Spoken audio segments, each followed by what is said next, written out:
ஒரு சாதாரண கழுகு எப்படி இந்திய ராணுவத்தின் போர் ஆயுதமாக மாறுச்சுன்னு உங்களுக்கு தெரியுமா? தெரியாதுன்னா இந்த கதையை கவனமாக பாருங்க.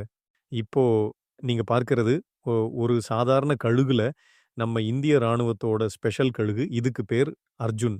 இந்த அர்ஜுனின் தலையில ஒரு கேமரா இருக்குது. இது எல்லையில் எதிரிகளின் ட்ரோன்களை கண்காணிக்கவும், தேவைப்பட்டால் அவற்றை தாக்கி அழிக்கவும் உதவுது. ஆனா ஒரு கழுகு தானே, இதால எப்படி இது சாத்தியம்னு நீங்க யோசிக்கலாம். அர்ஜுன் 1 மணி நேரத்துக்கு 320 கிலோமீட்டர் வேகத்தில பறக்க முடியும். ஒரு காரை விட கூட அதிக வேகம். அதுவும் மட்டுமில்ல, மனிதர்களை விட 10 மடங்கு தூரத்தில கூட மிகத் தெளிவா பார்க்கும் சக்தி அர்ஜுனுக்கு இருக்கு. இந்த 2ம் சேர்ந்து அர்ஜுனை இந்திய ராணுவத்துக்கு ஒரு பெரிய ஆயுதமா மாத்துச்சு.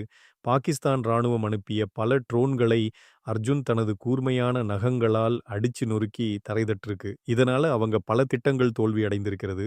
இப்படி ஒரு அசத்தலான கழுகு நவம்பர் 3, 2022இல் அதிகாரப்பூர்வமாக இந்திய ராணுவத்தில் சேர்க்கப்பட்டது. இந்த அர்ஜுன் கழுகை பத்தி நீங்க என்ன நினைக்கிறீங்க? மறக்காமல் கமெண்ட்ல சொல்லுங்க. இந்த மாதிரி பயனுள்ள தகவல்கள் தெரிஞ்சுக்கணும்னா, அரிமா மீடியா சேனலை சப்ஸ்கிரைப் பண்ணுங்க.